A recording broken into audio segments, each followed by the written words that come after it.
Dalam kegelapan, aku merasa seseorang menindihku. Ada sentuhan ringan di bibirku. Aku ingin berjuang, tetapi tidak bisa bergerak.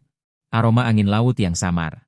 Tiba-tiba, aku merasakan rasa gatal yang halus dan jarang. Aku sangat terkejut. Seorang pria.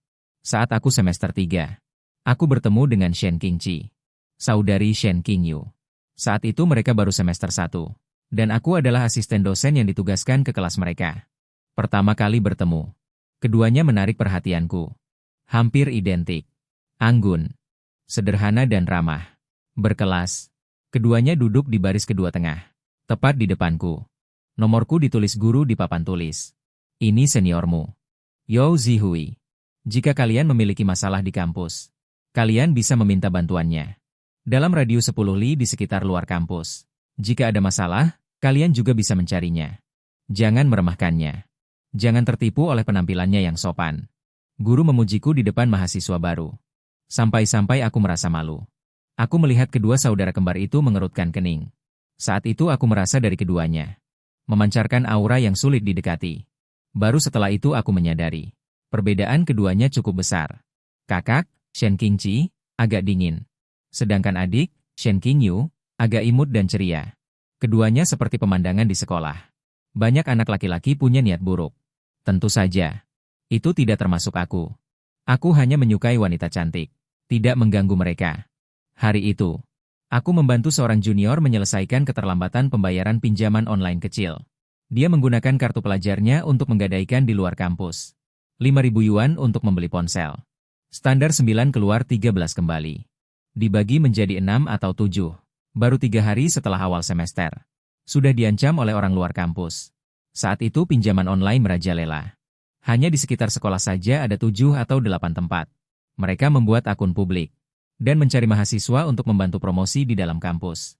Berhasil 1 order. Mendapat komisi 300. Adik kelas ketakutan dan tidak tahu bagaimana. Berinisiatif mencari guru.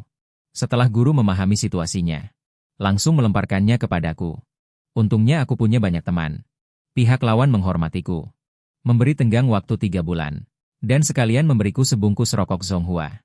Adik kelas untuk menunjukkan rasa terima kasih. Bersikeras mentraktirku makan. Di jalanan malam hari ramai orang. Lampu pasar malam terang benderang.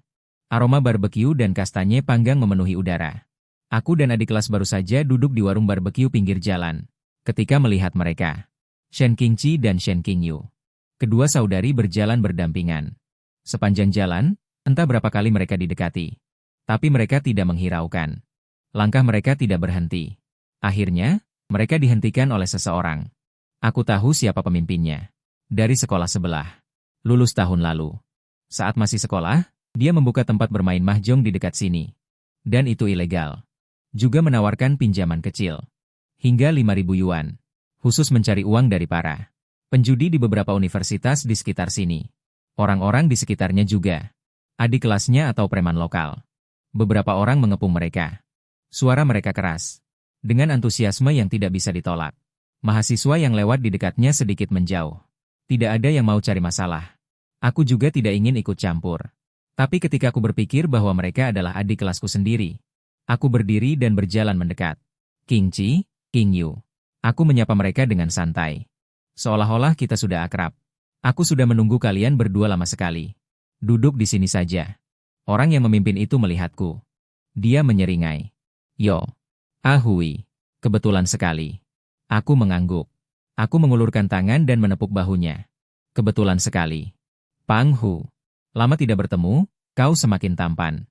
Dia melihatku. Lalu melihat kedua saudara kembar itu. Yo. Lumayan juga kau. Anak muda. Setelah bertukar beberapa patah kata, Pang Hu bersiap untuk berbalik dan pergi. Lagi pula, aku juga tidak berniat mengajaknya makan. Beberapa anak laki-laki itu tertegun sejenak. Melihatku. Lalu melihat Pang Hu. Mereka pergi dengan canggung.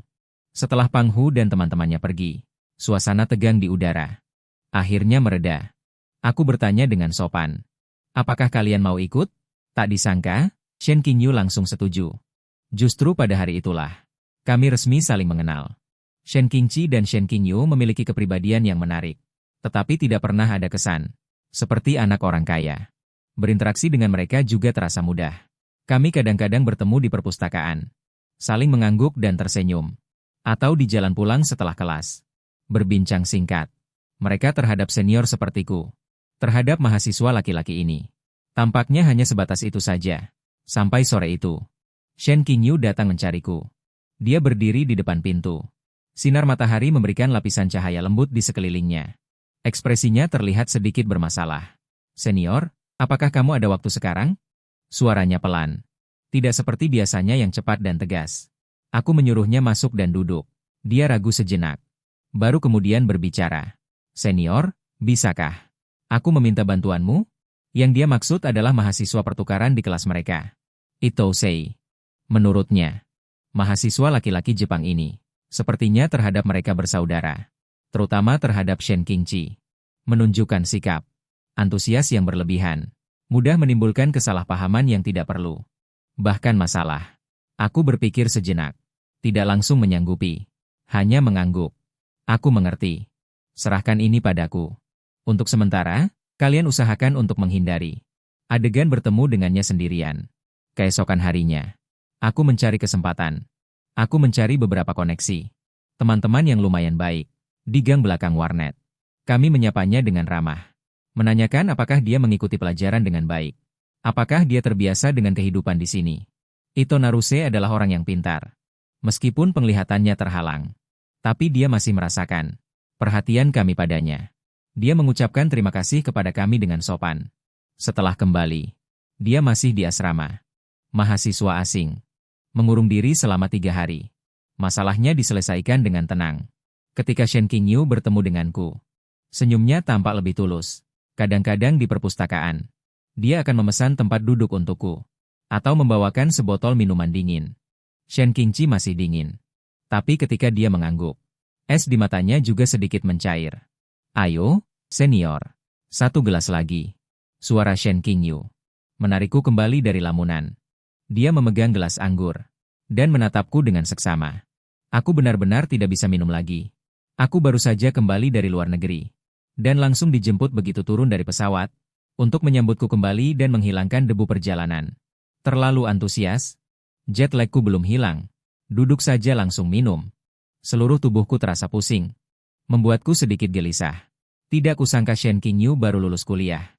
Tapi kapasitas minumnya begitu dalam. Benar-benar tidak bisa. Aku melambaikan tangan. Merasakan pelipisku berdenyut-denyut. Jika minum lagi, besok aku tidak bisa bangun. Shen Qingyu mengangkat sudut bibirnya. Menampilkan senyum licik. Senior, 1 gelas terakhir saja. Siapa suruh dulu kamu pergi tanpa sepatah kata pun. Pergi belajar ke luar negeri. Dan tinggal selama 3 tahun. Dia mengenakan gaun panjang hitam tanpa lengan hari ini. Membuat kulitnya tampak lebih putih dari salju. Rambut panjang bergelombangnya terurai di bahunya. Dibandingkan dengan masa kuliahnya yang polos. Ada sedikit pesona yang tak terlukiskan. Aku dengan enggan mengambil gelas anggur. Sentuhan dingin membuatku sedikit sadar. Pandanganku sesaat melayang ke arah Shen Qingqi yang duduk di depannya. Dia tidak banyak membujuk untuk minum. Hanya sesekali menatapku dan adiknya. Dengan senyum mengejek di sudut bibirnya. Kak, katakan sesuatu. Shen Qingyu menoleh ke kakaknya. Apakah kamu akan melepaskan senior semudah itu? Shen Qingqi tersenyum tipis. Dan berdiri. Berkedip pada Shen Qingyu. Kalian mengobrol dulu. Aku akan keluar untuk menerima telepon. Shen Qingyu diam-diam bangkit dan menutup pintu bilik. Dia menopang meja dengan kedua tangannya. Membungkuk mendekatiku. Dengan kata-kata lembut. Kakak senior, apakah kamu akan pergi lagi setelah kembali kali ini? Gaun panjang tali tipis hitam. Seketika menonjolkan sosok yang indah. Bagian putih di kedalaman leher seketika terlihat jelas. Aku melihat sekilas dan dengan canggung memalingkan wajah. Dengan cepat berkata, tidak akan pergi. Shen Qingyu sepertinya sangat puas dengan reaksiku. Tertawa kecil dan duduk kembali di hadapanku. Jari-jarinya dengan lembut memutar gelas anggur. Baguslah kalau tidak pergi. Matanya bersinar. Belum sempat aku menjawab. Tiba-tiba pandanganku menjadi gelap. Dan tertidur di atas meja. Entah berapa lama aku tertidur. Dalam kegelapan. Tiba-tiba aku merasa seseorang menindihku. Seperti ditindih setan. Tidak bisa melakukan perlawanan apapun. Tidak hanya itu.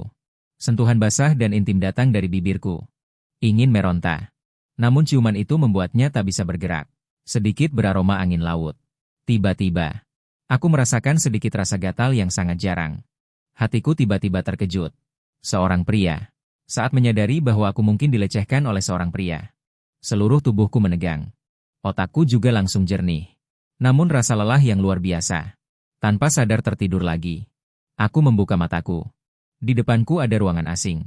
Seperti kamar hotel. Tubuhku terasa sedikit lelah. Tiba-tiba teringat sesuatu. Aku tiba-tiba bangkit dari tempat tidur dan duduk.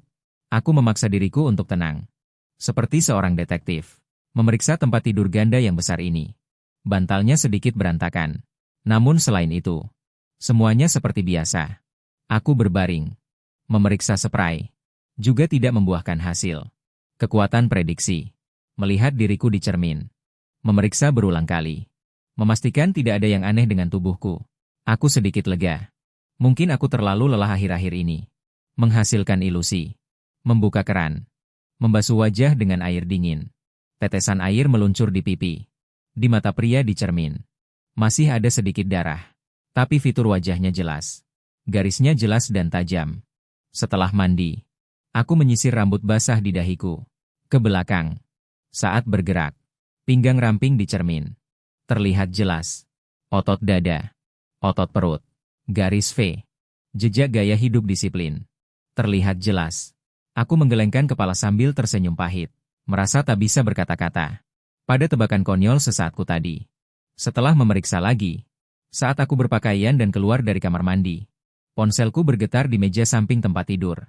Layar menunjukkan Shen Qingyu. Aku mengangkat telepon, berusaha membuat suaraku terdengar normal. Qingyu. Kak senior. Sudah bangun? Suaranya terdengar riang. Seperti biasanya ceria. Tidur nyenyak? Kepalanya masih sakit? Lumayan. Hanya saja agak hilang ingatan. Aku menjawab dengan tidak jelas. Semalam, kalian yang mengantarku kembali ke hotel? Iya. Aku dan kakak bersama. Membawamu kembali, dasar pemabuk. Dia tertawa kecil. Bagaimana? Aku dan kakakku akan segera pergi. Terima kasih banyak. Aku berhenti sejenak. Berpura-pura bertanya dengan santai. Tadi malam, aku tidak mengamuk saat mabuk, kan? Atau mengatakan hal-hal aneh saat tidur? Di ujung telepon sana, terdiam sesaat. Singkat, hampir tidak terasa. Tidak kok, kamu tidur seperti bayi. Kami di restoran hotel. Menunggumu sarapan. Cepat turun. Kakak sudah memesankan makanan enak untukmu. Untuk menyegarkanmu. Menutup telepon. Aku berdiri di tengah ruangan. Melihat sekeliling. Setelah ragu sejenak, aku keluar dari kamar. Di restoran, sarapan sudah siap. Aroma kopi dan roti panggang memenuhi udara. Shen Qingqi dan Shen Qingyu sudah duduk di dekat jendela. Shen Qingqi mengenakan setelan profesional berwarna krem. Rambut panjangnya diikat longgar, memperlihatkan lehernya yang indah. Dia sedang melihat ponselnya. Wajah sampingnya tampak sangat tenang di bawah cahaya pagi. Sedangkan Shen Qingyu mengenakan kamisol kuning muda dan celana pendek denim. Wajah polos dengan kuncir kuda tinggi. Kembali ke masa kuliah. Dengan penampilan yang awet muda dan energik. Dia menyesap susu sedikit demi sedikit. Senior. Di sini. Shen Qingyu melihatku lebih dulu. Dan melambai. Aku berjalan mendekat. Dan duduk di kursi kosong di depan mereka. Menatapku dengan tenang. Hujan terasa ringan seperti biasanya. Tidak terdengar emosi khusus apapun. Lumayan. Hanya sedikit sakit kepala. Aku tersenyum. Berusaha membuat suasana lebih santai. Benar-benar merepotkanmu tadi malam. Aku bahkan tidak ingat bagaimana aku sampai di hotel. Tidak merepotkan. Sudut bibir Shen Qingqi sedikit terangkat. Menunjukkan sedikit kebingungan yang sangat tipis. Kamu lebih dari yang kubayangkan. Setelah sarapan dengan tenang. Atas undangan Shen Qingqi. Aku mengirimkan resume ke perusahaan mereka. Perusahaan itu adalah anak perusahaan dari grup perusahaan ayah mereka. Anak perusahaan. Relatif independen. Mereka ditempatkan di sana untuk mendapatkan pengalaman. Seluruh skala perusahaan tidak besar. Hanya ada 50-an karyawan. Tetapi kekuatan bisnisnya sangat kuat. Persyaratan aplikasi sangat tinggi. Untungnya, resume dan nilai wawancaraku lumayan bagus. Berhasil menjadi anggota perusahaan. Hari pertama bekerja, Shen Qingqi memindahkan mejanya ke seberang mejaku. Begitu aku mendongak, aku bisa melihat wajahnya yang menawan. Tindakan Shen Qingqi jelas agak disengaja. Namun mengingat interaksi kami sebelumnya. Dan fakta bahwa dia sekarang juga bagian kecil dari perusahaan ini. Pemiliknya. Tidak ada orang lain yang banyak berkomentar. Hanya menganggapnya sebagai senior. Dan junior saling membantu. Senior, mohon bimbingannya. Shen Qingqi meletakkan pot tanaman uang kecil di partisi mejaku. Tersenyum cerah. Aku meletakkan tanaman hijau untukmu. Untuk anti radiasi. Terima kasih. Aku mengangguk. Menyalakan komputer. Mulai membiasakan diri dengan sistem internal perusahaan. Dan alur kerja. Aku dengan cepat memahami pekerjaanku. Aku bertanggung jawab atas analisis proyek Departemen Pemasaran. Perlu berkoordinasi dengan banyak departemen. Departemen operasi tempat Shen Qingqi berada adalah target kerja sama utama. Maka, selain bertemu setiap hari, proyek kesehatan masyarakat, interaksi dalam pekerjaan juga semakin sering. Dia tampak menikmati keadaan ini. Selalu antusias saat membahas proposal. Kadang-kadang mendekat untuk melihat data di layar saya. Ujung rambutnya secara tidak sengaja menyentuh gagang pena saya. Membawa sedikit aroma yang samar. Shen Qingqi berada di Departemen Keuangan. Relatif lebih mandiri. Setelah beberapa waktu, saya selalu merasa wakil direktur perusahaan. Menatapku dengan tatapan yang agak tidak puas. Namanya Ji Baichang. Beberapa hari kemudian, baru saya ketahui. Dia adalah anak angkat keluarga Shen. Kakeknya dan kakek keluarga Shen adalah teman dekat. Keluarga Ji sekarang hanya memiliki dia seorang diri. Dia telah tinggal di keluarga Shen sejak kecil. Kudengar kakek Shen pernah berjanji untuk menikahkan Shen Qingqi. Salah satu dari Shen Qingqi menikah dengannya. Bisa dibilang perjodohan dari kecil. Atau bisa dibilang takdir pernikahan. Tapi sepertinya kedua saudara perempuan itu tidak terlalu tertarik padanya. Meskipun Ji Baichang membawa sedikit permusuhan yang samar. Tapi dia orang yang cukup baik. Tidak pernah dengan sengaja mempersulit pekerjaan. Dan sangat memperhatikan kedua saudara perempuan itu. Setiap siang dia membuatkan sup untuk mereka. Dan membawanya ke perusahaan. Kedua wanita itu menolak berkali-kali. Dia tidak mau mendengarkan. Tak peduli hujan atau badai. Dia menikmatinya tanpa henti. Kurang dari 2 minggu sejak saya mulai bekerja. Saya sudah mencicipinya tidak kurang dari 10 kali. Harus diakui. Keterampilan ini jika digunakan untuk membuka restoran pribadi pasti akan ramai pengunjung. Saya merasa dia pasti akan menjadi suami rumah tangga yang luar biasa di masa depan. Namun, setiap kali dia melihat saya minum sup, perasaan yang dia berikan kepada saya lebih seperti suami yang tidak berdaya. Hari-hari berjalan teratur seperti jam yang diputar. Pekerjaan di Departemen Pemasaran penuh dan menantang. Saya secara bertahap menunjukkan bakat saya dalam proyek. Tetapi perusahaan tiba-tiba mengalami masalah. Panggilan dari pemeriksaan pajak ke perusahaan. Faktur cermin yang diterima perusahaan bermasalah. Perlu bekerja sama dengan penyelidikan. Jika ini adalah penyelidikan besar, pajak lama akan terungkap. General Manager panik seperti semut di atas wajan panas. Mulai mencari relasi ke sana kemari. Berdoa dan mencari jalan keluar, tetapi belum menemukan cara. Pemimpin yang bertanggung jawab atas kasus ini di pihak pajak juga tidak berani membuat keputusan sembarangan. Takut masalah di kemudian hari dan harus bertanggung jawab. Sore itu, ketenangan itu pecah. Manajer Departemen Keuangan menemukan saya dengan ekspresi serius. Di belakangnya juga ada 2 staf berseragam. Yao Zihui. Kedua orang ini adalah rekan dari kantor pajak. Ada sesuatu yang perlu kami ketahui dari Anda. Suara manajer agak kering. Udara di seluruh area kantor langsung membeku. Semua bisikan menghilang. Hanya suara ketukan keyboard yang berhenti mendadak di kantor. Aku mendongak. Melihat Shen Qingyu tiba-tiba berdiri dari tempat kerjanya. Wajahnya dipenuhi kekhawatiran. Dan Shen Qingyu entah sejak kapan juga muncul di dekat situ. Aku menarik napas dalam-dalam. Berdiri. Baik.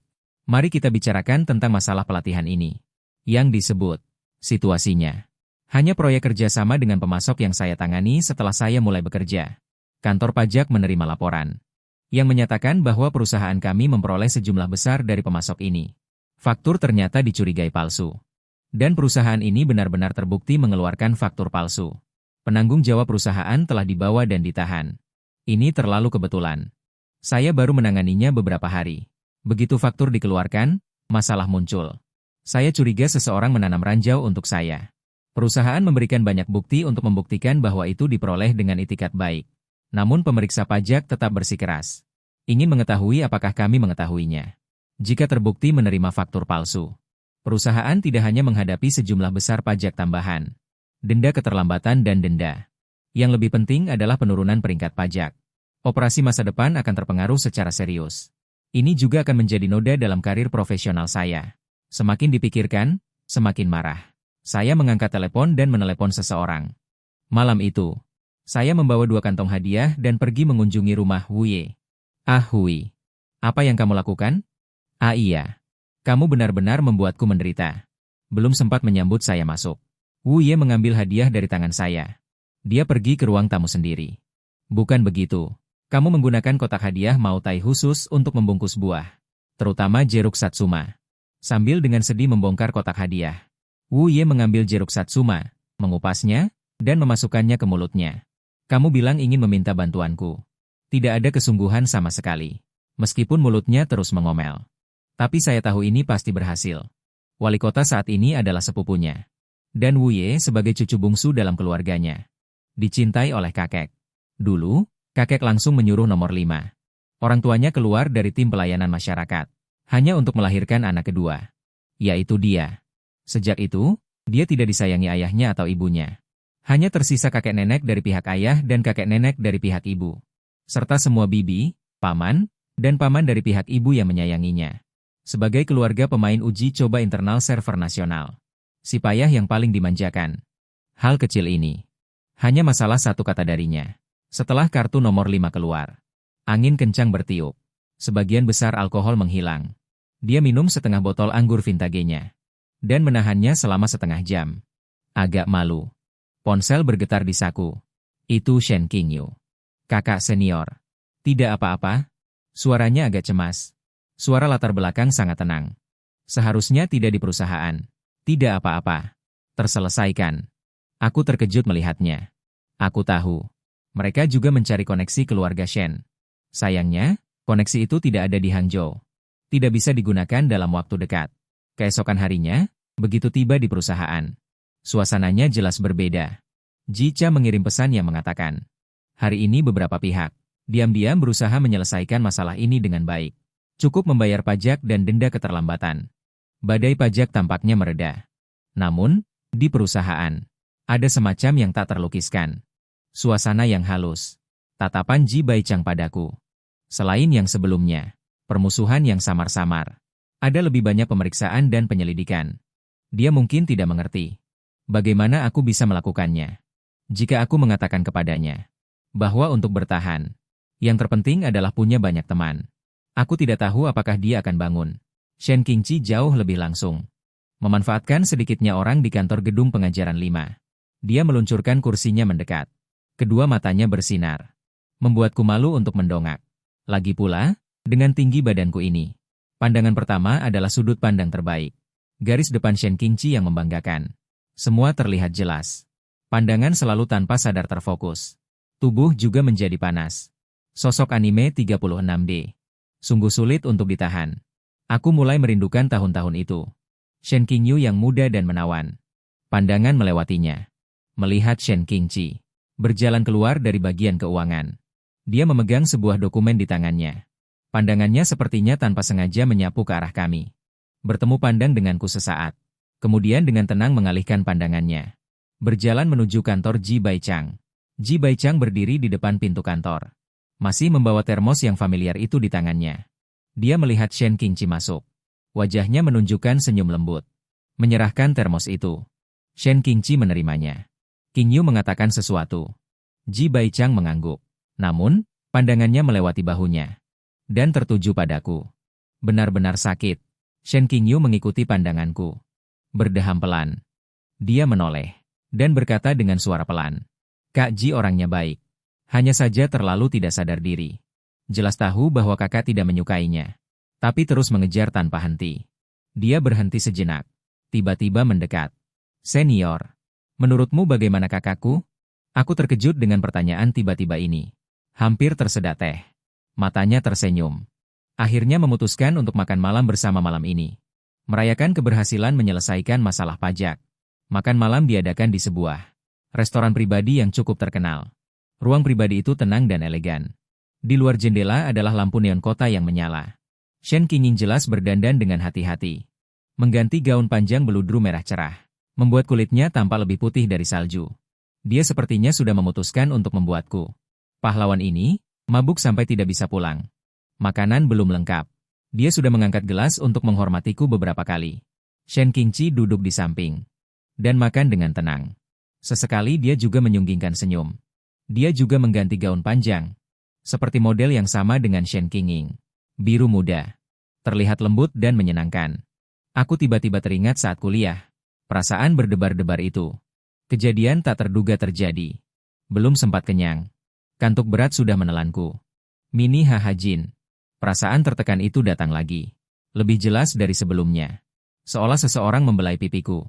Jari-jari terasa sedikit dingin. Sentuhan lembut di bibir. Dengan aroma samar yang familiar. Ingin membuka mata. Namun kelopak mata terasa berat seperti timah. Ingin mengangkat tangan. Namun tubuh tidak bisa dikendalikan. Ciuman itu sangat lembut. Namun dengan keras kepala yang tak bisa ditolak. Dengan agresivitas. Masih dengan aroma angin laut itu. Namun tidak ada lagi rasa gatal seperti malam itu.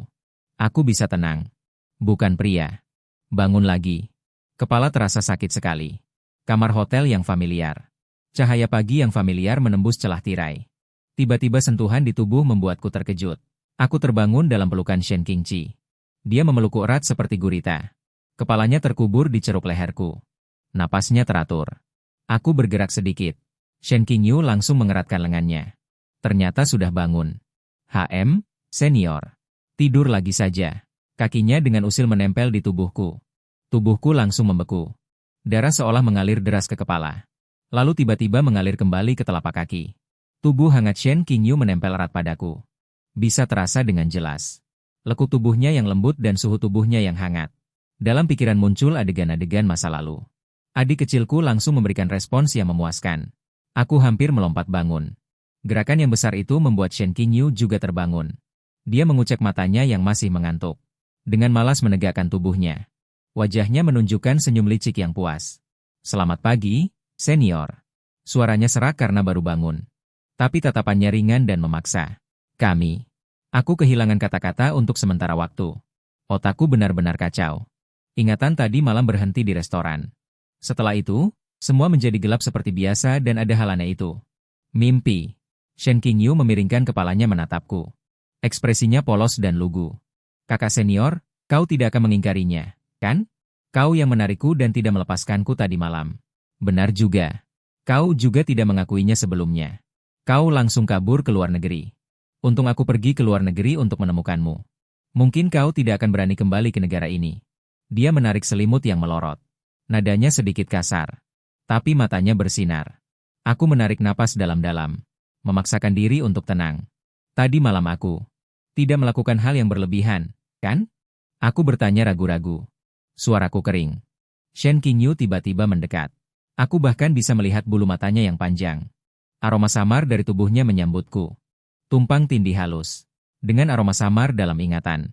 Bulu mata Shen Qingqi bergetar. Tidak segera menjawab. Dia hanya mempertahankan jarak agresif itu. Napasnya dengan lembut menyentuh kulitku. Seolah menimbang bagaimana menjawab. Yang keterlaluan adalah, akhirnya dia berbicara. Dengan suara yang sangat pelan. Dengan sedikit kemalasan dan serak khas orang yang baru bangun tidur. Namun dengan kejelasan yang melekat. Menurut senior, hal seperti apa yang dianggap keterlaluan? Lukisan dirinya seperti bulu. Mengganggu hatiku. Pandangannya menyapu tempat tidur yang berantakan. Dan pakaian yang berserakan di lantai. Akhirnya kembali ke wajahnya. Jika ada sesuatu yang menyinggung, aku minta maaf. Shen Qingyu tiba-tiba tertawa. Bukan seperti biasanya. Tawarnya seperti lonceng. Tapi lebih ringan. Lebih lembut. Dengan sedikit makna yang tak terlukiskan. Dia menarik selimut luo. Membungkus dirinya. Memperlihatkan wajah yang cerah. Tidak perlu meminta maaf. Dia memiringkan kepalanya. Dengan tatapan seperti membawa kail kecil. Senior hanya perlu ingat untuk bertanggung jawab. Bertanggung jawab. Aku tidak menjawab. Udara langsung membeku. Dia melihat ekspresiku yang tegang. Tiba-tiba tertawa terbahak-bahak. Aku hanya bercanda. Aku hanya bercanda. Lihat betapa takutnya dirimu. Dia menyingkap selimut. Bangkit dengan tenang. Mengambil rok di lantai. Aku akan kembali dulu. Siluet anggun itu tanpa malu-malu. Terlintas di depan mataku. Semalam kau mabuk berat. Kau muntahi seluruh tubuhmu sendiri. Aku berbaik hati tinggal untuk menjagamu. Berjalan ke depan pintu kamar mandi. Dia menghentikan langkahnya. Memalingkan setengah wajahnya. Cahaya dan bayangan menggariskan. Garis rahangnya yang indah. Nada bicaranya kembali dingin seperti biasanya. Tapi senior, ada beberapa hal yang tidak bisa kau hindari. Pintu kamar mandi tertutup dengan suara pelan. Dengan cepat terdengar suara air mengalir di dalam. Aku duduk sendirian di tempat tidur. Pikiranku sangat kacau. Kata-katanya bertentangan. Sikapnya ambigu. Apakah itu lelucon? Atau semacam pernyataan? Suara air berhenti. Pintu kamar mandi terbuka. Uap air yang hangat menyebar. Shen Qingyu membungkus dirinya dengan jubah mandi. Mengeringkan rambutnya yang basah dengan handuk. Pipinya memerah karena uap panas. Dia melirikku. Nada bicaranya alami seperti sedang membahas cuaca. Senior, cepat mandi sana. Bau alkoholmu menyengat. Aku sudah meminta layanan kamar untuk mengantarkan pakaian. Yang baru ada di sofa. Baru aku menyadari di sofa. Ada satu set. Pakaian kasual pria yang baru. Bahkan celana dalamnya sudah disiapkan. Ukurannya pas. Perhatian ini membuat hatiku terasa hangat. Aku bergumam mengiyakan. Hampir seperti melarikan diri. Masuk ke kamar mandi. Aliran air hangat membasahi tubuh. Mencoba menghilangkan lelahnya mabuk. Dan kebingungan di kepalaku. Kata-kata Shen Qingyu masih terngiang di telinga. Bertanggung jawab. Hanya bercanda. Tidak bisa dihindari. Sebenarnya mana yang benar dari perkataannya? Mana yang bohong? Pasti ada sesuatu yang terjadi terakhir kali. Menutup keran. Kamar mandi langsung menjadi sunyi. Aku mengeringkan rambutku dengan handuk. Membuka pintu kamar mandi. Shen Qingyu sudah berganti pakaian. Tepatnya setelan yang ada di sofa. Model baju wanita yang sama dengan baju baru itu. Hanya beda warna. Melihatku keluar. Dia langsung menatapku dari atas sampai bawah. Dengan tatapan kekaguman yang tidak disembunyikan. Aku memakai baju. Bahannya masih terasa kaku khas baju baru. Shen Qingyu mendekat. Dengan alami merapikan kerah bajuku. Ukurannya pas. Dia mendongak dan tersenyum padaku. Tatapannya jernih. Seolah-olah tatapan dengan kaitan barusan. Hanya ilusiku saja. Hanya ada kita berdua di dalam lift. Dia berdiri sangat dekat. Lengannya menyentuh lenganku dengan samar. Senior. Dia melihat angka yang berubah di depan. Nada bicaranya santai. Kau mengigau semalam. Hatiku berdebar. Wajahku tetap tenang. Aku bilang apa? Kau menyebut namaku. Dia menoleh. Memamerkan senyum bahagia dan manis. Benarkah? Kenapa aku tidak ingat sama sekali? Tidak ada sedikit pun ingatan di benakku. Mungkinkah kau mendukungku untuk membujukmu minum? Shen Qingyu tersenyum sambil mengangkat sudut bibirnya. Aku tidak membujuk minum semalam. Di restoran. Shen Qingyu sudah duduk di tempat biasa. Cahaya pagi menembus kaca. Mengelilingi tubuhnya dengan lingkaran cahaya lembut. Di depannya ada 3 set alat makan. Cangkir kopi di dekat tangannya mengeluarkan uap panas. Melihat kami berjalan berdampingan. Dia mengangkat matanya. Tatapannya berhenti sejenak pada pakaian yang kami kenakan. Ekspresinya tenang dan tanpa riak, seperti air di danau yang dalam. Kemudian kami pergi ke perusahaan bersama. Ji Bai yang berdiri di depan kantornya. Masih membawa termos di tangannya. Dia melihat kami bertiga bersama. Matanya redup, tetapi dengan cepat kembali seperti biasa. Menampilkan senyum lembut kepada kedua saudara perempuan itu. King Chi. King Yu. Hari ini saya membuat sup ayam dengan ubi dan poria. Baik untuk limpa dan perut. Terima kasih, GGG. Tapi kami sudah sarapan. Shen Qingyu tersenyum dan menggandeng lenganku. Senior yang mentraktir. Kami sangat kenyang. Gerakannya alami. Namun, itu membawa arti deklarasi yang jelas. Senyum Shen Qingyu membeku sesaat. Pandangannya tertuju pada wajahku. Dia mengangguk. Tidak mengatakan apa-apa. Berbalik dan kembali ke kantor. Sepanjang hari, Shen Qingyu tampak sangat aktif. Mencari berbagai alasan untuk datang ke mejaku membahas pekerjaan. Suaranya beberapa kali lebih lembut dari biasanya. Sore hari, dia bahkan langsung membawa kursi dan duduk di sampingku. Aroma samar dari tubuhnya sesekali tercium. Kontak fisik juga menjadi lebih sering. Di bawah pengaruh Shen Qingyu, kemajuan proyek mengalami penyimpangan. Malam ini, bagaimanapun caranya, pekerjaan harus diselesaikan. Saat lembur di malam hari, tak disangka dia juga memilih untuk tetap tinggal. Di kantor, hanya ada suara keyboard dan AC yang beroperasi. Shen Qingyu mengenakan setelan jas hari ini. Memakai kacamata berbingkai emas. Menatap layar dengan fokus. Sesekali bangkit untuk membahas detailnya. Selalu menggambarkan lekuk tubuh yang sensual. Garis lehernya sedikit terbuka. Rasanya seperti masuk ke dalam film dewasa. Membuatku gelisah. Benar-benar nakal. Tengah malam pukul 12. Akhirnya aku mengirimkan laporan terakhir. Shen Qingyu hampir bersamaan menutup laptopnya. Dia melepas kacamata bingkai emasnya. Memijat pangkal hidungnya. Di luar entah sejak kapan hujan deras turun. Bahkan tidak menyadarinya. Kakak senior. Bagaimana kalau kita tidak pulang malam ini? Shen Qingyu tiba-tiba mendekat. Sudut bibirnya membentuk senyuman. Kenapa? Aku mengambil ponselku.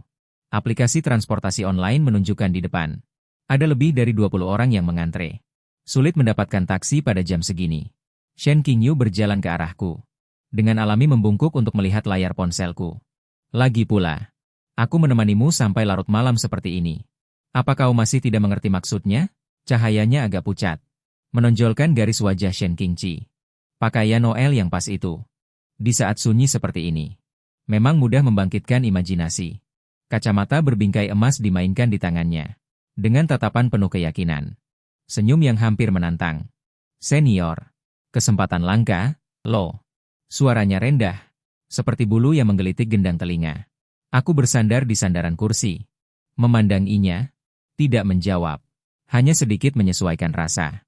Tidak menyangka dia akan memilih waktu seperti ini. Untuk hampir membuka diri dengan cara seperti ini. Sebenarnya, aku juga menyukainya. Tapi aku takut, tidak ingin menyakitinya. Malam itu di sekolah, karena tindakan tercela Yi Teng Cheng. Bukankah aku juga menyakitinya? Malam itu, bunga persik bermekaran, saling meninggalkan kesan mendalam. Aku tidak mengucapkan selamat tinggal. Naik ke pesawat keberangkatan. Menarik kembali pikiranku. Hujannya deras. Sulit memesan mobil. Aku menyatakan fakta. Dengan nada tenang. Mataku menyapu wajahnya yang tenang dan indah. Terakhir, tertuju pada bagian lehernya yang tampak lebih dalam. Karena dia membungkuk. Berhenti sejenak. Lalu memalingkan muka secara alami. Melihat keluar jendela, malam hujan yang gelap. Sepertinya aku harus mencari tempat untuk bermalam. Reaksi Shen Qingyu terhadapku. Tampaknya sedikit terkejut.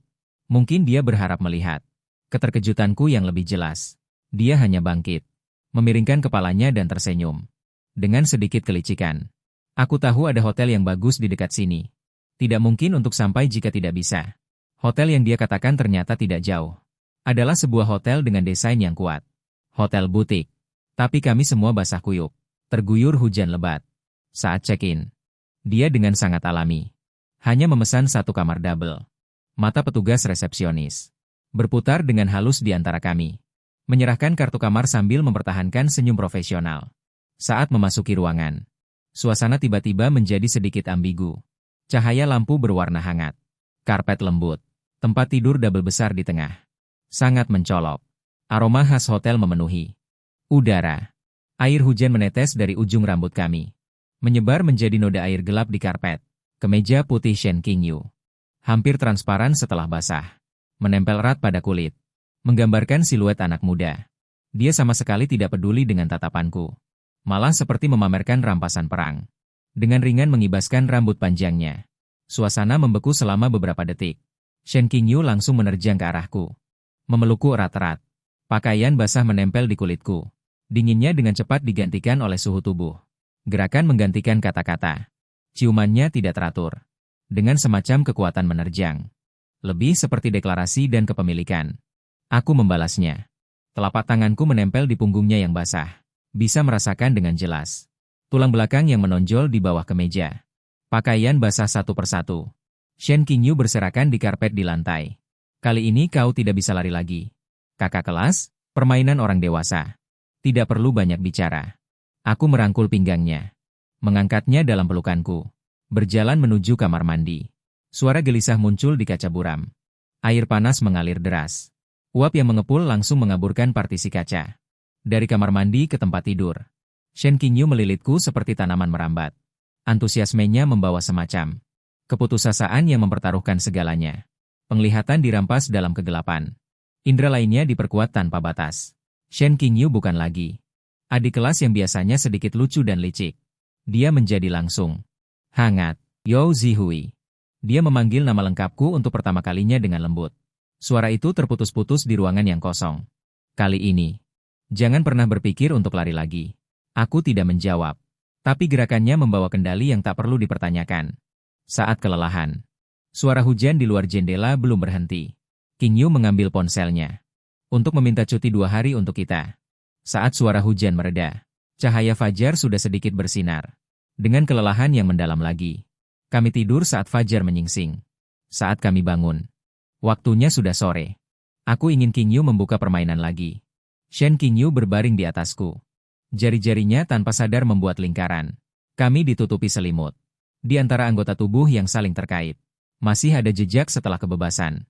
Lapar? Aku menyibak rambutnya yang basah oleh keringat. Suaraku serak setelah kejadian. Dia mendongak. Matanya bersinar luar biasa. Ada semacam keindahan yang tercapai. Pesan layanan kamar. Aku meraih telepon internal di meja samping tempat tidur. Memesan makanan yang cukup untuk 2 orang. Saat aku meletakkan telepon, Shen King Yu sudah bangun. Selimut itu jatuh dari bahunya. Memperlihatkan banyak kulit putih pucat. Dan bekas merah yang ambigu. Dia tidak menghindari tatapanku. Bahkan dengan sedikit nada pamer. Yo Zihui. Dia memanggilku dengan nama lengkapku. Langsung menunjuk dadaku. Sekarang kamu milikku, kan?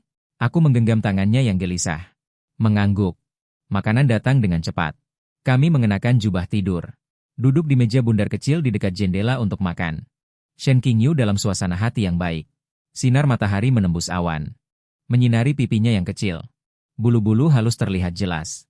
Jika Ji Baichang tahu, dia pasti akan sedih. Aku menelan sepotong daging sapi. Bertanya dengan nada tidak sengaja. Shen King Yu mencibir. Nada bicaranya menunjukkan jijik yang tidak disembunyikan. Dia hanyalah orang yang lebih tua di keluarga. Itu hanya harapan sepihak. Kakak bahkan tidak menatapnya. Dia mendekatiku. Merendahkan suaranya. Di matanya ada semacam cahaya aneh. Dan dia sama sekali tidak bisa membedakan aku dan kakak. Tanganku mengangkat kopi. Berhenti sedikit tanpa terlihat. 2 hari. Liburan. Lebih seperti taman rahasia singkat. Kecuali King Yu di tengah jalan. Keluar selama 1 jam karena urusan pribadi. Kami hampir selalu bersama. Tinggal di kamar hotel ini. Kembali ke perusahaan. Beberapa hal telah berubah secara tak terlihat. Hubunganku dengan Shen King Yu tidak diumumkan secara terbuka. Tapi keintiman tak terlihat itu sulit untuk disembunyikan sepenuhnya. Dia tidak lagi sengaja mencari alasan. Tetapi lebih alami. Menginvasi ruang kerjaku. Rekan kerja wanita muda di perusahaan. Terus bercanda. Rekan kerja di sekitar sepertinya menyadari sesuatu. Tapi tidak ada yang mengungkapkannya. Hanya Li Baichang. Menatapku dengan tatapan yang semakin rumit. Di dalamnya bercampur kekecewaan. Pelepasan. Dan sedikit yang sulit dikenali. Simpati. Simpati untuk apa? Aku malas untuk menyelidikinya lebih jauh. Proyek selesai dengan lancar. Perusahaan memutuskan untuk mengadakan sebuah pesta perayaan kecil. Lokasi ditentukan di sebuah kamar pribadi di restoran mewah. Meja panjang ditutupi dengan taplak meja putih. Aku dan Shen King Yu duduk bersebelahan. Dia sengaja makan pangsit. Dengan ujung kakinya dengan lembut menyentuh betisku. Gerakannya sangat cepat. Sangat ringan. Dengan kecerobohan tersembunyi. Tubuhku tersentak. Melihat ke arahnya. Dia sedang menunduk minum jus. Tampak tidak bersalah. Seolah-olah itu hanya ilusiku. Wanita ini. Shen Qingqi duduk di seberang kami. Dengan anggun. Memotong steak di piringnya. Sesekali mengangkat mata. Menyapu kami dengan tatapan tenang. Xiao Baichang juga ada. Tapi raut wajahnya agak buruk. Proyek ini bisa diselesaikan dengan lancar. Pandangan Shen Qingqi melewati Sansun. Suasana menjadi hangat. Shen Qingqi bangkit untuk pergi ke kamar mandi. Mengikuti dari belakang. Shen Qingyu juga dengan anggun menyeka sudut mulutnya. Dan pergi. Aku bersandar di kursi. Mendengarkan obrolan santai rekan kerja. Ujung jariku tanpa sadar memutar gelas anggur. Topik pembicaraan perlahan berubah. Bersamaan dengan itu aku juga ikut menimpali. Mengobrol omong kosong. Setelah beberapa saat, Shen Qingqi kembali duluan. Pipinya sedikit memerah. Dengan senyum licik. Kenapa? Apakah ada sesuatu di wajahku? Tanyanya. Nada bicaranya alami. Tidak. Aku mengalihkan pandanganku. Hanya merasa kamu sangat cantik malam ini. Dia cemberut. Sambil mengangkat alis berkata. Maksudnya biasanya tidak cantik, ya? Biasanya juga cantik. Malam ini sangat bersinar. Aku menghadapinya dengan tenang. Saat itu, Shen Qingyu juga kembali. Dia duduk dengan tenang. Tatapannya melewati kami. Tanpa ekspresi berlebihan. Pesta perayaan hampir berakhir. Semua orang mulai membahas kegiatan selanjutnya. Seorang kolega menyarankan untuk pergi ke bar di bawah. Untuk minum satu putaran lagi. Aku dan Zihui tidak akan pergi. Shen Qingqi secara alami menggandeng lenganku. Tubuhnya sedikit bersandar padaku. Kami punya sedikit urusan lain. Kata-katanya memicu. Tawa dan sorakan yang dipahami secara diam-diam. Hanya Ji Bai yang tampak sedih. Meneguk habis anggur di gelasnya. Meninggalkan restoran. Angin malam membawa kesejukan. Shen Qingqi dengan lembut mengusap lenganku. Bersenandung lagu yang tidak jelas nadanya. Selanjutnya mau kemana? Aku menunduk dan bertanya padanya. Dia berhenti. Mengangkat sudut bibirnya. Berpura-pura berpikir. Pulang. Katanya. Dengan ekspresi fokus dan serius. Kembali ke rumah kita. Yang dimaksud Shen Qingqi dengan rumah adalah apartemen mewah yang sudah lama dia beli di dekat perusahaan. Luasnya tidak besar. Namun dekorasinya indah. Pemandangannya luas. Apakah bisa melihat pemandangan malam kota? Dia memasukkan kata sandi. Membuka pintu. Lampu sensor di pintu masuk menyala. Selamat datang di rumah. Senior. Dia berbalik. Bersandar di lemari pintu masuk. Mendongak menatapku. Matanya seperti dipenuhi bintang. Aku membungkuk. Menggendongnya secara horizontal. Berjalan ke ruang tamu. Tidak menyalakan lampu. Cahaya bulan masuk melalui jendela dari lantai ke langit-langit. Menciptakan bayangan panjang di lantai. Aku meletakkannya di tengah ruang tamu. Di atas karpet wol lembut. Shen Qingqi jatuh. Rambut panjangnya terurai. Seperti sutra hitam yang terbentang. Dia mendongak menatapku. Sorot mata yang mengungkapkan keinginan yang tak terselubung. Dan semacam yang lebih dalam. Kepemilikan yang hampir terdistorsi. Aku khawatir menahannya di sisiku. Mencondongkan tubuh. Ciuman mendarat. Dia segera merespons dengan antusias. Lengannya melilit leherku seperti ular air. Menarikku ke arahnya. Kami bergumul di karpet. Seperti dua tanaman merambat yang haus nutrisi satu sama lain. Kebisingan kota di luar jendela terisolasi. Di dalam ruangan hanya ada yang kami buat. Simfoni yang membuat pipi memerah. Shen Qingqi dalam permainan intim ini. Terkadang berani dan proaktif. Terkadang malu-malu dan menyenangkan. Dia mendekati cuping telingaku. Bernapas seperti anggrek. Yo Zihui, kamu milikku. Nada suaranya membawa nada manja. Tetapi juga menyembunyikan deklarasi yang tidak perlu dipertanyakan. Aku menjawab dengan gerakan yang lebih dalam. Biarkan dia menyelesaikan kata-katanya. Berubah menjadi mimpi buruk yang hancur. Saat kebingungan dan tergila-gila. Sekilas di matanya terlihat sesuatu yang familiar bagiku. Menghadapi secara langsung dengan hampir gila. Saat bunga begonia mekar. Lehernya jenjang, putih, dan bergaya. Mengeluarkan teriakan tanpa suara. Setelah tenang. Dia bangkit. Mencoba berjalan ke meja tengah untuk menuangkan air. Bayangan punggungnya di malam hari. Menggambarkan lekuk tubuh yang indah. Aku menutup mata. Sudut bibirku tertarik membentuk senyuman tipis. Hari-hari berlalu seperti dipercepat. Hubungan asmaraku dengan Shen Qingyu menjadi rahasia umum di perusahaan. Dia memintaku pindah ke apartemen itu. Dengan dalih, menghemat sumber daya. Memudahkan komunikasi. Hidup bersama lebih dari yang dibayangkan. Teratur. Shen Qingyu sepertinya memelihara. Saya memiliki antusiasme yang besar. Sarapan tidak sama setiap hari dalam seminggu.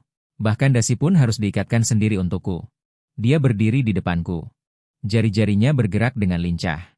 Sorot matanya fokus seolah sedang menyelesaikan sebuah karya seni. Perhatian yang tak putus-putusnya ini membawa semacam kendali yang tenang. Tapi aku senang menerimanya. Akhir pekan. Kami akan pergi ke villa keluarga Shen di Modu. Tuan Besar Shen sangat ramah. Ayah dan ibu Shen juga orang yang berpikiran terbuka. Terhadapku. Pacar pilihan putri mereka. Sikapnya lembut. Namun jika diperhatikan dengan seksama.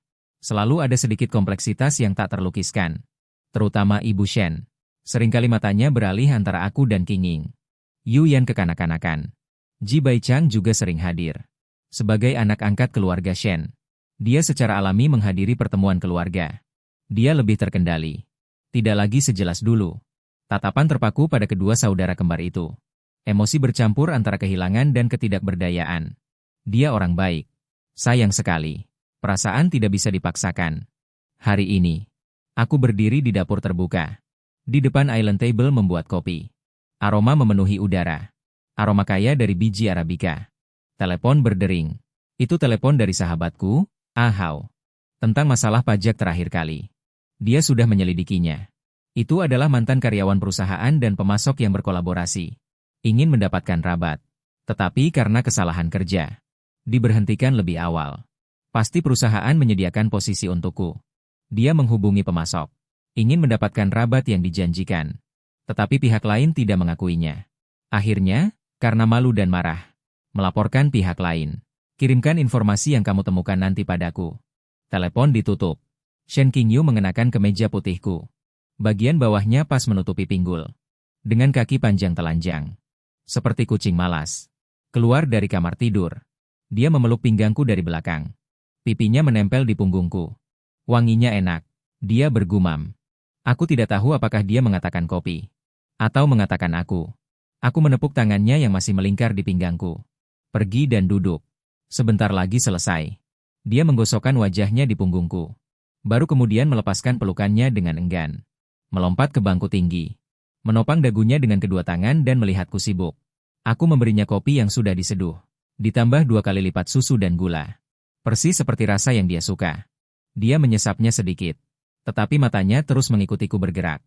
Berkilauan. Suami. Dia tiba-tiba berbicara. Nada bicaranya mengandung sedikit godaan yang tidak disengaja. Apakah kamu merasa ada sesuatu yang berbeda dariku belakangan ini? Tanganku yang memegang cangkir kopi terhenti. Matanya menatapnya. Chen Guangzong. Wajahnya segar dan cantik. Namun jauh di dalam matanya. Tampaknya menyembunyikan sedikit yang sulit ditangkap. Ketenangan yang berbeda dari keceriaannya yang dulu. Aku meletakkan cangkir kopi. Melewati meja tengah. Berjalan ke hadapannya. Kedua tangan menopang di kedua sisi tubuhnya. Tepi bangku tinggi. Mengurungnya di depanku. Memang berbeda. Aku menunduk. Mendekatkan wajahku ke wajahnya. Menelusuri fitur wajahnya dengan cermat. Daripada serius. Napasnya sedikit tertahan. Matanya berkedip sekilas. Apa bedanya? Aku menarik sudut bibirku. Ibu jariku dengan lembut menyentuh bibir bawahnya. Suaraku merendah. Semakin membuatku terpesona. Apakah itu bisa dihitung? Wajah Shen Qingyu memerah dengan kecepatan yang terlihat. Menyebar hingga ke pangkal telinga. Dia mendorongku dengan manja. Namun, matanya langsung berbinar. Perendaman singkat itu seolah-olah hanya ilusi. Pandai merayu. Dia melompat dari bangku tinggi. Seperti rusa kecil yang ketakutan, dia berlari kembali ke kamar tidur. Aku pergi berganti pakaian. Aku melihat punggungnya. Dan tersenyum. Berbalik untuk mencuci cangkir kopi. Shen Qingyu bilang ingin merekam kehidupan. Semakin banyak kamera pengintai di rumah. Dia bilang sebagai sepasang kekasih. Harus terbuka dan mengumumkan. Dia memasang pelacak di semua ponsel kita. Dengan begitu, aku bisa menemukanmu kapan saja. Dan membiarkanmu melihatku kapan saja. Betapa bagusnya. Ketika dia mengatakan ini, matanya berbinar. Dengan semacam kepuasan murni dan tak terbantahkan. Aku tersenyum dan mencubit pipinya. Baiklah. Bukankah itu berarti aku tidak punya rahasia sama sekali? Kamu tidak butuh rahasia. Dia mendekat. Dan mencium bibirku dengan ringan. Dengan nada setengah bercanda dan setengah serius. Kamu hanya perlu aku. Bagaimana jika kamu diculik oleh peri kecil? Aku harus tahu kemana harus merebutmu kembali. Setelah itu, Shen Qingyu menjadi lebih lengket. Dia mulai, tanpa sengaja, memasukkan sidik jarinya ke ponselku. Jadi, jika kamu mabuk, aku bisa bantu panggilkan pengemudi pengganti. Dia berkedip. Alasan yang cukup. Dia juga akan saat menemaniku lembur. Sekalian, memeriksa riwayat obrolan kerjaku. Dengan dalih mempelajari keterampilan komunikasi bisnis. Aku membiarkannya. Kadang-kadang, dia bahkan berinisiatif memberikan ponselnya padaku.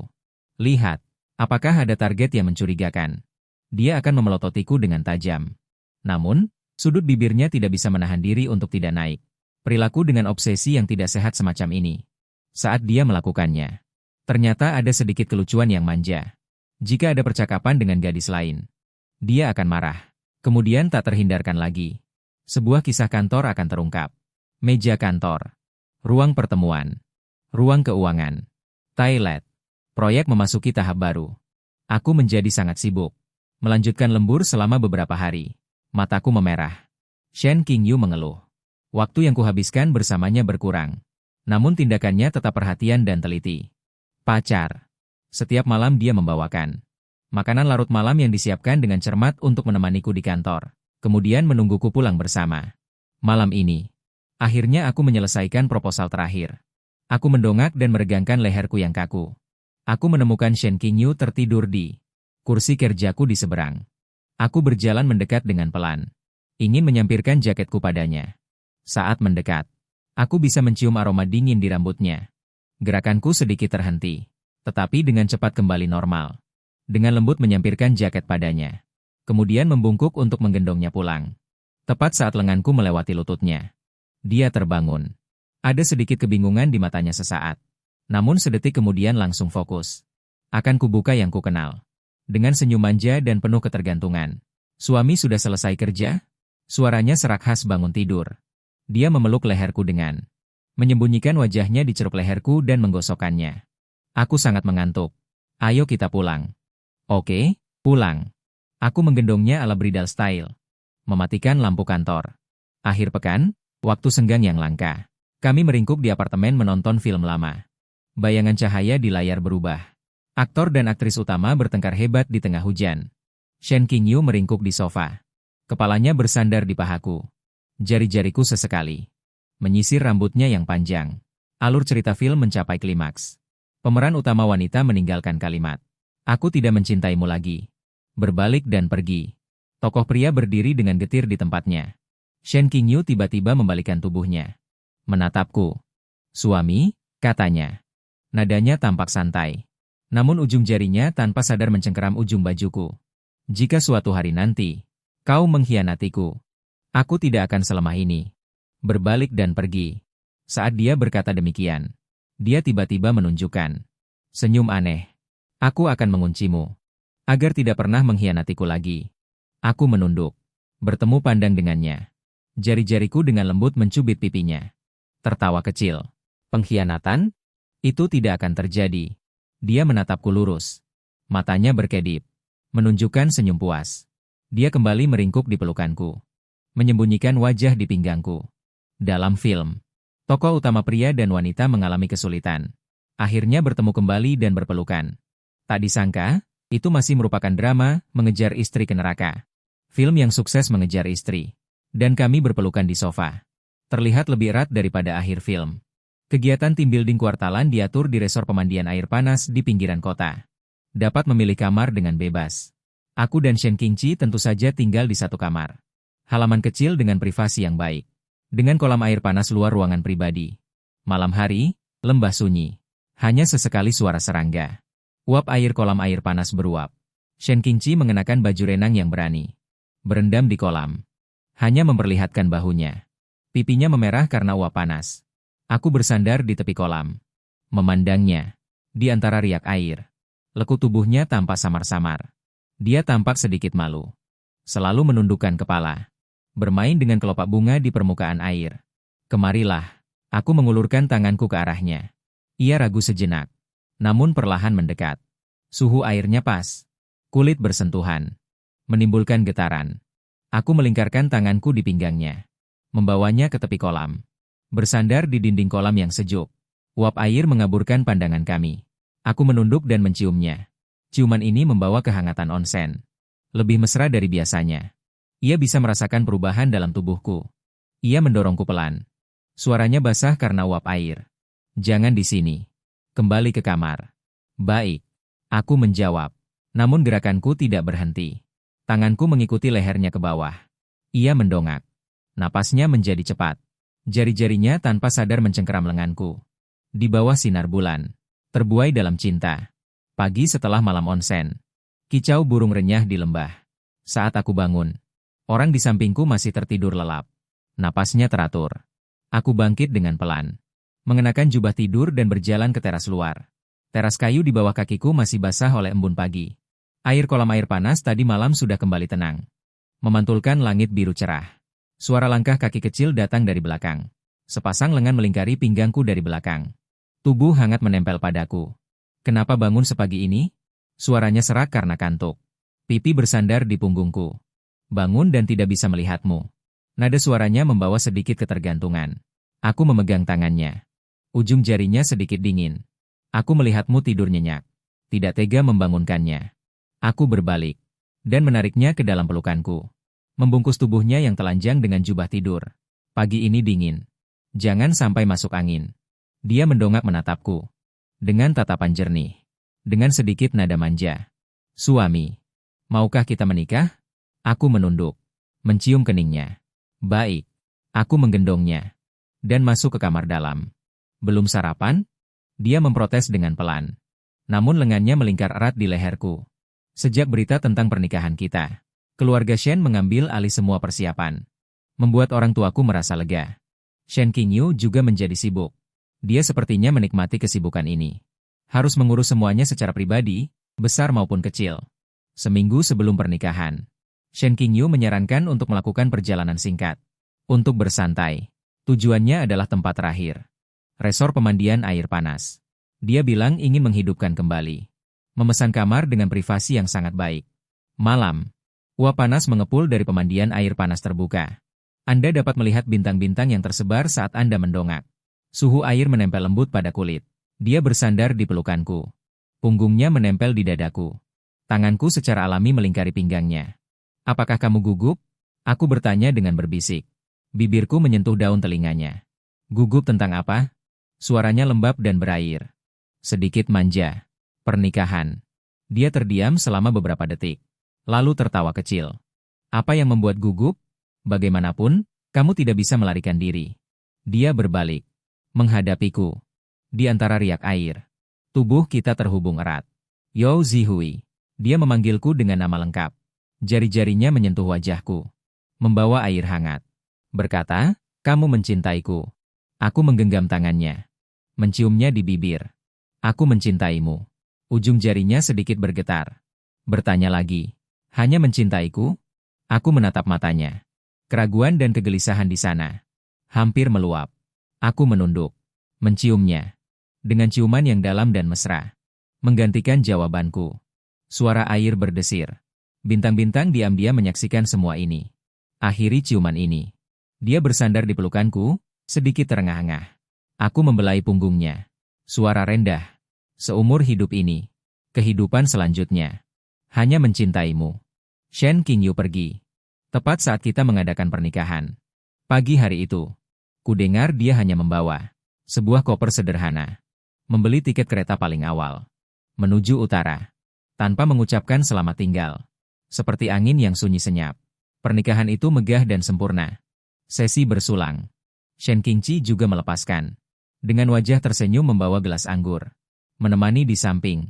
Mendukung Shen Qingyu adiknya. Shen Qingyu berganti pakaian. Cheongsam Cina. Lekuk tubuh yang indah. Ikuti aku. Menanggapi dengan tepat. Dia menggandeng lenganku. Menanggapi semua tamu. Senyum yang pas. Gerakan anggun. Kami berdiri bersama. Menerima semua berkat. Setelah menikah, Shen Qingyu mengatur hidup kami. Dengan sangat teratur. Kami jarang kembali ke villa keluarga Shen.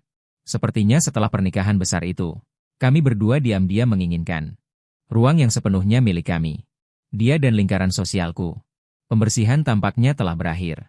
Di perusahaan, selain kontak bisnis yang diperlukan, hampir tidak ada kolega wanita akan berinisiatif untuk berbicara denganku. Aku menikmati ketenangan, berfokus pada karir. Jabatan dan gaji meningkat. Semuanya baik-baik saja. Sempurna. Sore itu, karena masalah desain dalam sebuah proyek, saya dan desainer wanita yang baru berdiskusi lebih lama. Gadis itu baru saja lulus, penuh dengan kemurnian, pemikiran yang aktif. Kami membahas kesulitan desain selama lebih dari setengah jam. Akhirnya menemukan solusinya.